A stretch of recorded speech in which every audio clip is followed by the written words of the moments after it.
കേരളത്തിന്റെ അങ്ങേയറ്റം മുതൽ ഇങ്ങേയറ്റം വരെയുള്ള മണ്ഡലങ്ങളിൽ നടക്കാൻ പോകുന്ന തെരഞ്ഞെടുപ്പിൽ ഏറ്റവും rich and most underrated candidate mister Rajeev Chandrasekharan on stage. BJP switch ഇട്ട പോലെ കൊണ്ടുവന്ന രാജീവ് ജിക്ക് തിരുവനന്തപുരത്തെ ബിജെപിന്റെ ഓഫീസ് എവിടെയാണെന്നെങ്കിലും അറിയോ എന്നുള്ള ചോദ്യം അവിടെ നിൽക്കട്ടെ. പക്ഷെ കോട്ടയത്ത് കൊണ്ടുവിട്ടിട്ട് ബസ് പിടിച്ച് തിരുവനന്തപുരത്ത് വരാൻ പറഞ്ഞ മൂപ്പര് പെട്ടുപോകും എന്നതാണ് വിരോധാഭാസം. ഇന്നലെ മൂപ്പര് വിഷു ആശംസകൾ നേരാൻ വേണ്ടി ഒരാവശ്യമില്ലാതെ മീഡിയനൊക്കെ വിളിച്ചു കൂട്ടി. ഏത് നമ്മളെ മറ്റേ എല്ലാവർക്കും സ്നേഹത്തിന്റെയും സമ്പൽ സമൃദ്ധിയുടെയും വിഷു ആശംസകളൊക്കെ കഴിഞ്ഞിട്ട് മീഡിയ അങ്ങോട്ട് തുടങ്ങി.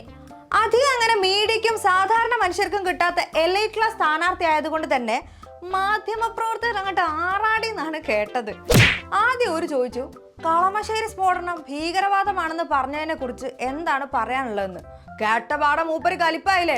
അതൊന്നും ഇവിടെ ചോദിക്കാൻ പറ്റൂല, അതൊന്നും പറയാൻ സൗകര്യമില്ല, എല്ലാവർക്കും ഹാപ്പി ക്രിസ്മസ് ആണെന്നില്ലേ, പൊക്കോ. മൂടായിരുന്നു. അത് ഇന്ന് വേണ്ട, ഇത്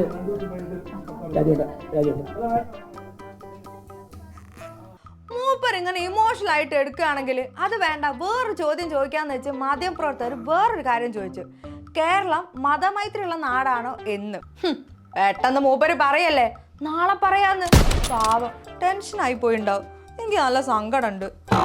വെറുതെ ബിജെപിക്കാരനോട് പറഞ്ഞതാണ് മാസൊക്കെ അടിച്ചാട് മത്സരിച്ചാ മതിന്ന്. ഇപ്പതാ ഈ മാധ്യമപ്രവർത്തകരൊക്കെ ചോദ്യങ്ങളൊക്കെ ചോദിക്കുന്നു.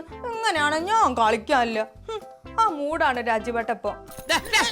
ഇങ്ങനെയാണെങ്കിൽ ഞാൻ കളിക്കല്ല, ഞാൻ നേരെ ചിറാപുഞ്ചേരി പോയി മണം വിൽക്കാൻ പോണു. പക്ഷെ എനിക്ക് തോന്നുന്നത് മൂപ്പര് പണ്ട് സ്കൂൾ പഠിക്കുന്ന സമയത്ത് വലിയ പഠിപ്പായിരുന്നാണ്. ഇന്നിപ്പോ മോദിനെ ടീമിനൊക്കെ ഫോണിൽ വിളിച്ച് കാര്യങ്ങളൊക്കെ ചോദിച്ച് മനസ്സിലാക്കി ആ ചോദ്യത്തിന് ഉത്തരം കണ്ടുപിടിച്ചിട്ടുണ്ട്. കേരളം മാത്രല്ല, ഇന്ത്യയും മതമൈത്രിയുടെ നാടാണെന്ന്. ആഹാ, എങ്ങനെ നടന്ന മനുഷ്യനാ. പണ്ട് സ്വതന്ത്രനായിരുന്നപ്പോ കുറെ കൂടെ വെളിവുണ്ടായിരുന്നു. ഇപ്പൊ ബിജെപിന്റെ കൂടെ കൂടി വർഗീയതയും ഹിന്ദുത്വം മാത്രം കുത്തിക്കയറ്റി മതമൈത്രി എന്താണെന്ന് പോലും മനസ്സിലാവാത്ത അവസ്ഥ. ഓ, മനുഷ്യന്റെ പതനം തന്നെടേ.